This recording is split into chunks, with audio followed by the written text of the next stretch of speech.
patience. So, hey, welcome. Today is Mother's Day, and to all you mothers out there, happy Mother's Day. The message this morning is not specifically a Mother's Day message, but there's a really interesting kind of connection to Mother's Day that you'll see in a few minutes as we go along. And I know that for many of you, Mother's Day is a day of great celebration. You're excited to be a mom. You're excited about your relationship with your mom and those sorts of things. But I also know that sometimes that Mother's Day can be a difficult day because you want to be a mom and you're not. Or your kids aren't doing real well and you don't feel like you have been a good mom. Or maybe you have a relationship with your mom that's a broken relationship. And so I recognize that Mother's Day is not always a great day for people, that sometimes it's a hard day. And this morning, the scripture that we're going to look at in 1 Kings, it's a scripture that talks about celebration, and there's something awesome, but it also talks about this sort of the challenges of life. And I think motherhood is like that. There's a lot of celebrations and exciting things, and there's also challenges to it. And life really is that way. That sometimes in life, things are going great. Things are awesome, the circumstances, and we feel close to God, and it's awesome. But sometimes in life, there are downs to life, and the circumstances of life aren't great. Or we just feel like we are far from God. Like, I know there's a God out there, but man, I feel a million miles away from God. And I think we have those ups and those downs. And it's interesting as you think about mountaintop experiences. One of the mountaintop experiences that we've had in our life, and if you've had children, this is probably the case with you, but I remember that when Emily was born, right? And she was our firstborn, and we were so excited.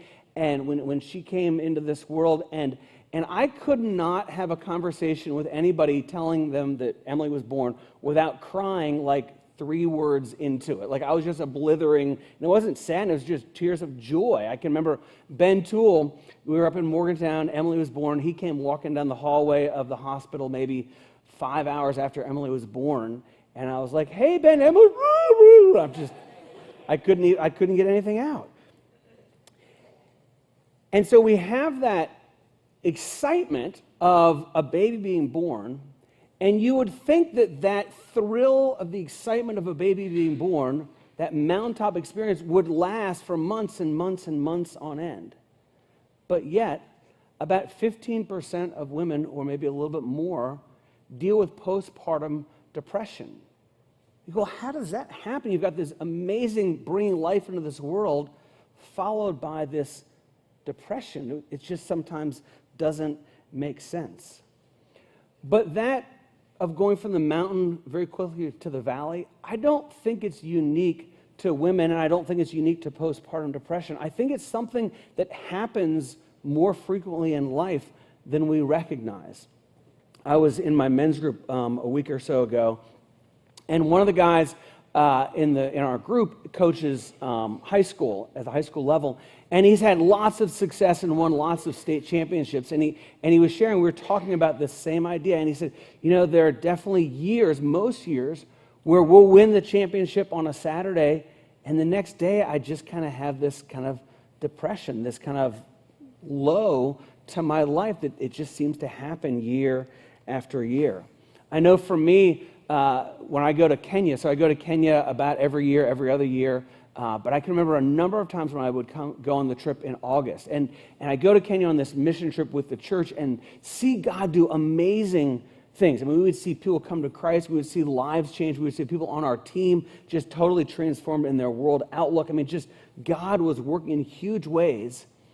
And I would come back and I would just be in this like spiritual funk. I would just be kind of bummed out, like I don't really feel like doing anything. I don't feel like reading my Bible or praying. It was such a weird place to be in after being on such a high to being in such a low. And if you've ever dealt with, and I think this is probably all of us, the highs and lows and the transition between those, if you've ever dealt with that in life, this message, what we're going to read in 1 Kings, this is for you. And so what I want to do is I want to give you the bottom line right up front, and then we're going to talk through it and kind of get to it. But here's the bottom line. I'm going to give it to you 2 different ways. One bottom line, or the bottom line could go like this: God is present on the mountain and in the valley. God is present on the mountaintop experience and in the valley. Or if you like something a little more rhymey, God's renown is in the showdown and in the letdown. God's renown is in the showdown and the letdown. So, let's pray together. Heavenly Father, as we look into this passage today, I pray that you would teach us. I pray that you would show us yourself on the mountain and yourself in the valley. Help us to know and to take from this the things that you want us to know, understand, and to understand about who you are. In Jesus' name, amen. So 2 weeks ago, I talked about Solomon and his wisdom. And then last week, Keith talked about Solomon and how he was wise in a lot of ways, but in regard to his own life, he wasn't real wise in making the choices that he made. And he married, one of his big downfalls is he married a lot of foreign wives, a lot of foreign women. And that led to a number of problems, the main one of which is he began to worship the gods of these other women that he had married, right? And so upon his death, the nation of Israel broke into two parts. There was the northern kingdom, which was 10 tribes of Israel, and the southern kingdom, which was Judah, 2 tribes of Israel. And that was called Judah. And the problems that Solomon had of marrying foreign wives and worshiping idols, that carried down into actually both tribes, but the northern tribe of Israel was a little bit worse at this in terms of worshiping foreign gods. Well, one of the tribes, one of the northern kingdom, one of the kings was a man named Ahab. And Ahab is described as a king who did evil in the sight of the Lord, right? And then he married a woman named Jezebel, and she was a foreign woman. And if Ahab was wicked, then Jezebel was wickeder, like more wicked. Like she was terrible. It's kind of even an expression like you're a Jezebel. That's even like that comes from this woman who was just evil in so many ways. At the same time of Ahab and Jezebel, there was a prophet, and his name was Elijah, and they were contemporaries. And if you're looking at a timeline, this is about 850 BC. And the role of a prophet was to speak God's truth to the king and to the people. And so God wanted to get the attention of the people because they were following other gods. They weren't following the Lord, and he wanted to get their attention. And part of what he says in a number of different places is, when you obey me, everything will go well in the land, but when you don't, there'll be difficulties. And so God allows a difficulty to come, and it's a drought. So there's a 3-year drought in Israel. And this is causing problems because they can't feed their animals properly, can't grow crops properly, all those types of things, a drought to get their attention. Well, Elijah and Ahab have this confrontational conversation. And Elijah says, look, Ahab, the problem is that you're leading these people and letting them worship these foreign gods. And Ahab says to Elijah, no, you're the problem. You're the one who ordered this drought. And so they have this kind of showdown to determine who's right and who's wrong. And so the showdown happens on Mount Carmel. And so what Ahab does is he brings 450 prophets of Baal. And so it's the one prophet of the Lord, of God, Elijah, and 450 prophets of Baal. And so here's how the showdown goes. Is they both put a bull, they sacrifice a bull, and they put the bull there, 2 different bulls kind of in these altar types of things, right? And then Elijah says to Ahab, why don't you and the prophets of Baal, you guys go first. And the goal is to light the sacrifice on fire. When Baal would light the sacrifice on fire, he would be the winner, or if the Lord would light the bull on fire, he's the winner. Okay, so it's the showdown, which one is going to light first. So Elijah says, why don't you all go first? And so they spend from 9 a.m. to noon calling on Baal, light the fire, sacrifice, get this thing burning. Nothing happens. And then this is my favorite part. And then Elijah starts to trash talk, right? And I just love his trash talk. And so he says to him, maybe your God Baal, maybe he's like on a journey and he doesn't hear you. Well, he's not lighting up. Keep crying. Maybe say it louder. He says, maybe he's sleeping. If you yell louder, then maybe he'll wake up. Still doesn't light. And he goes, you know what? Maybe he's in the bathroom. Call him out of the bathroom and light that thing up. Still nothing happens. And so the prophets of Baal are getting more and more into a frenzy, and they begin to cut themselves and bleed terribly to try and get Baal to light this thing up. Nothing happens.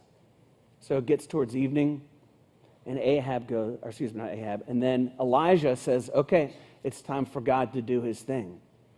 An interesting thing that he does, he takes 4 huge jars of water, and he dumps them. He wets the bull sacrifice. 4 huge, and he does it again and again. So 12 jars of these big jugs of water he pours on this sacrifice, which obviously makes it harder to light up, right? And it's really interesting to me, and I think that Elijah has some sense of what's coming, because remember, they're in a drought, right? And so if you have 12 large jars, jugs, basically barrels of water, like that's necessary, and you're going to pour it on this dead bull? Is that really the best use of it? But that's what he does. Then he prays this. He says, answer me, O Lord, answer me, that this people may know that you, O Lord, are God, and that you have turned their hearts back. And all of a sudden, a fire just consumes this, and water, and it says it licks up all the water and just totally lights up this bull, this sacrifice. And God has won. And the people are all standing around, because this is a showdown, right? This is like, whose God is it? Whose God is in charge? Whose God is real? God is real. Baal is made up. Whose God is real? And then all the people realize that God is God. And so they chase down the 450 prophets of Baal, and they kill them. And then something really interesting happens. Then Elijah looks out in the distance, and he sees just a small cloud. And then that cloud moves closer and closer, and that cloud begins to build and build and build. And eventually it dumps rain, much needed rain for this 3-year drought, all over the land of Israel. God's renown is known in the showdown. God made himself clear. And Elijah gets a front row seat to see this. He's on this mountaintop experience of God has done this absolutely amazing thing, a front row seat to what God is doing. You know, a few minutes ago, Lisa mentioned step into serve. And one of the reasons we love for people to serve is when you serve, you get a front row seat to what God is doing. You can see a preschooler get it for the first time when they go, Jesus wants to be my best friend. You can sit with a middle school and they go, my faith is going to be my own. Instead of just following the faith of my parents, I want to own my faith. You get that when you serve. You get a front row seat to what God is doing. And that's what Elijah has. He has this front row seat to what God is doing. There's a great verse in the New Testament that ties Elijah to us. This is James chapter 5, verse 17. It says this. It says, Elijah was a man with a nature like ours, and he prayed fervently that it might not rain, and for 3 years and 6 months it did not rain on the earth. Then he prayed again, and heaven gave rain, and the earth bore its fruit. And the phrase that I want us to see in there, it says, Elijah was a man just like us. That he had mountaintop experiences, and he had valley experiences. He saw God at work, and he prayed great things, and he did amazing things, but he also struggled, just like us. So after this showdown on Mount Carmel, Ahab goes and tells his wife Jezebel. He tells her that the 450 prophets of Baal have been killed, and she's ticked off. Like, she's so ticked off, she's PO'd. She's like, I won't go to the next level, but like, that's her, right?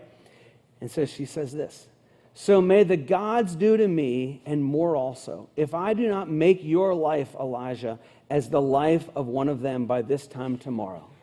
So she says to Elijah, sends a message, within 24 hours, you will be dead. Now, if you're Elijah, I think that the normal response would be like, dude, Jezebel, she's a dudette, right? Like, did you see what my God just did? He lit this bull on fire. I am not worried about you, Jezebel. Like, you're a mean, nasty, wicked witch of the West, but I am not worried about you. right? But that's not what he does. Instead, this is what he does. Then he was afraid, and he arose and ran for his life. He went a day's journey into the wilderness and came and sat down under a broom tree. And he asked that he might die, saying, "Is it enough now, O Lord? Take away my life, for I am no better than my fathers." He goes from the showdown to the letdown, from the birth to postpartum depression, from the mountaintop to the valley. In an instant. And it says this. It says, "And he lay down under a broom tree, and behold, an angel touched him and said to him, 'Arise and eat.'" Do you remember the bottom line? The bottom line is God is present on the mountain, and he is present in the valley. And God makes his presence known through an angel. It says an angel touched him and said, "Arise and eat." You may be here this morning, and you're in a valley of sorts. You're in a letdown of sorts. And maybe it's because maybe you just had something amazing happen a couple days ago, and now you're kind of in a funk, or maybe you've been in a funk for a while, or maybe just life is hard. But you're in a letdown place in life. And I want you to know and understand that God is with you in that. God is with you in the valley. So what the angel does is the angel wakes him up, gives him some food, and then says, "Take another nap." And then he wakes him up, gives him some food, says, "Take another nap." And then he wakes him up again, and he says, "Now I want you to do some exercise. I want you to take this 40-mile journey to a place called Horeb." And that's about 250 miles away, so kind of a gentle pace to get there over 40 days. Now, do you remember what Jezebel said? Jezebel said, "By this time tomorrow, so help me, you will be dead." He's not dead. Elijah isn't dead. As a matter of fact, he gets all the way to Horeb. 40 other days have happened, and he's not dead. God is protecting him. Then it says this, verse 9. It says, "There he came to a cave and lodged in it. And behold, the word of the Lord came to him, and he said to him, 'What are you doing here, Elijah?' He said, 'I have been very jealous for the Lord, the God of hosts. For the people of Israel have forsaken your covenant, thrown down your altars, and killed your prophets with the sword. And I, even I only, am left, and they seek my life to take it away.'" You know, one of the things that happens to me, and it happens clearly here to Elijah, when I get in a bad place, is I exaggerate the badness or the difficulty or the problem of being in that place, right? Something small happens and I blow it out of proportion. And that's exactly what Elijah does here. He says, "They are trying to take my life." Elijah, there is no they. It's Jezebel. There's not a they, there's not a huge way. It's Jezebel. She's trying to take your life. And then he also says this. He says, "I am the only one left," which is just not true. That if you remember on Mount Carmel, that there were 450 prophets of Baal, they were killed by all the Israelites who said God is God. So he's got those people. A little bit later, he's going to talk about 7,000 people who rally around God. Elijah, you are not alone. But he believes the lie in his head that says that. And we do the same thing. We believe the lies and we exaggerate the small thing to become this huge thing that weighs us down and keeps us in that funk. I can remember a number of years ago, one of my kids, who shall remain nameless, but he stole money, right, some cash. Like it was like $8 or $10, and so we found out about it. And I can remember, like in my head, I'm like, oh my gosh. He's going to rob banks. I'm like, what, are they going to let me visit him in jail? Can I get into jail because I'm a pastor? Or do I have to be a pastor? And I mean, like, you know, in like 5 seconds, my mind is like, oh my goodness, right? But that's what we do. We blow things out of proportion. I forget. Elijah forgot. You forgot. God is God, and he is in control. And then here's what happens next. It says, and behold, the Lord passed by, and a great and strong wind tore the mountains and broke it in pieces, the rocks before the Lord. But the Lord was not in the wind. And after the wind, an earthquake, but the Lord was not in the earthquake. And after the earthquake, a fire, but the Lord was not in the fire.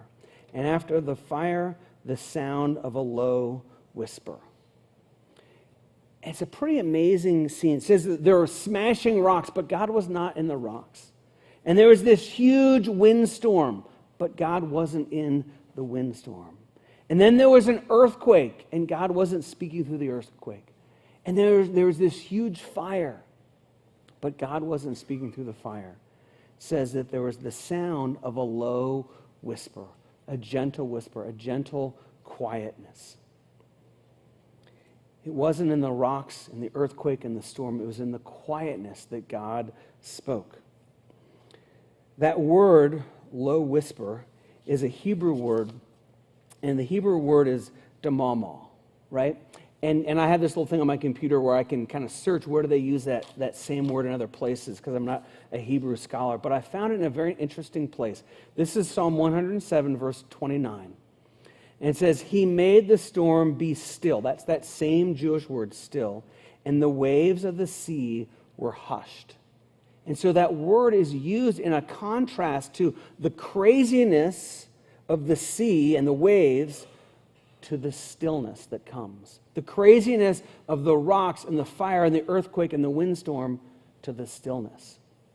This past week, I was with the women's tennis team from University of Charleston driving a van around Florida because they went to the national championships, which was super exciting. But there's a woman on the team named Riva who's Jewish, right?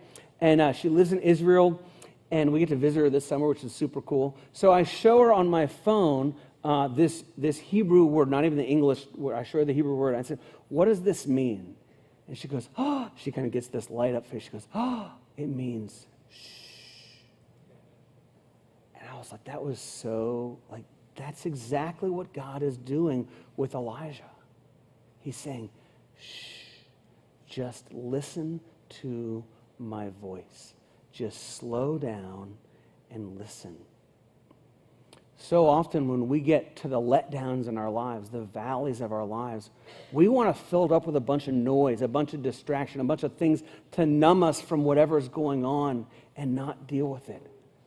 But what this passage says to us is slow down. Be in silence in the valley. Listen to what God might be saying to you in the valley. We want to get out of the valley as quick as we can. We want to distract ourselves and just not deal with it.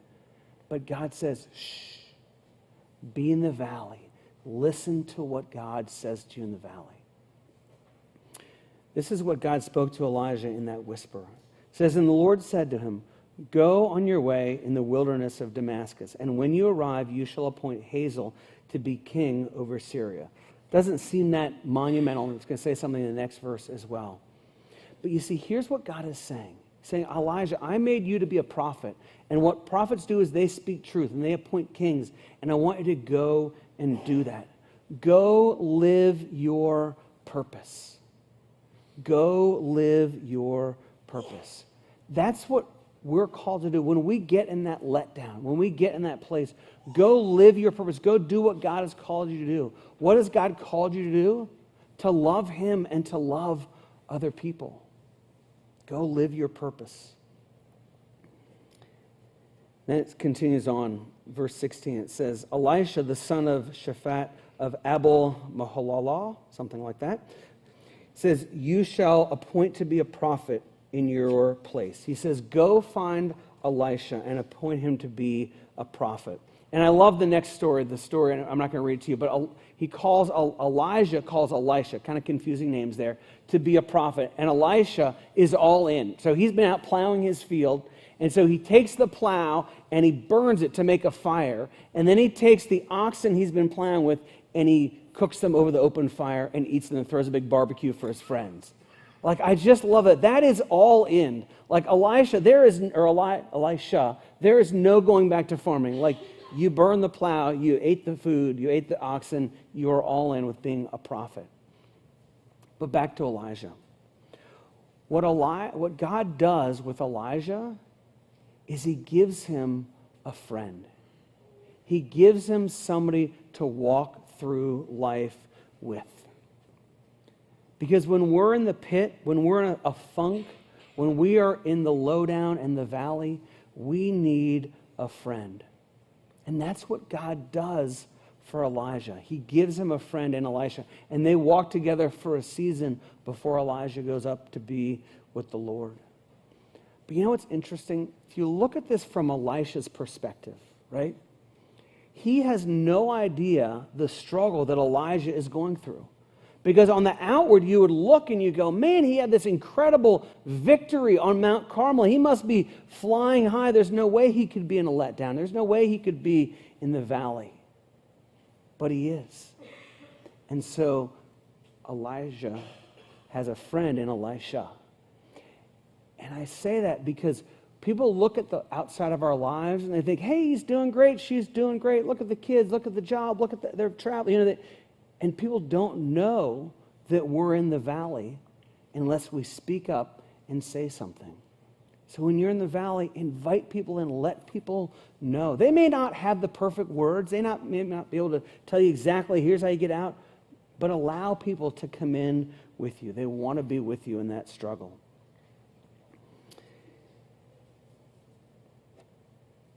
The story of Elijah, from the showdown to the letdown. So I want to give you some application points, and I've talked about all these, but I want to put them in a concise way so that you can remember them and maybe refer back to them the next time that you get in a letdown. 4 applications. Here's the first one. Rest, eat, and exercise. Rest, eat, and exercise. That's what the angel of the Lord told Elijah to do. Modern day therapists think that they invented that mental health, you have to eat, rest, and exercise. It did not come in 1970 when people kind of figured this out in our culture, right?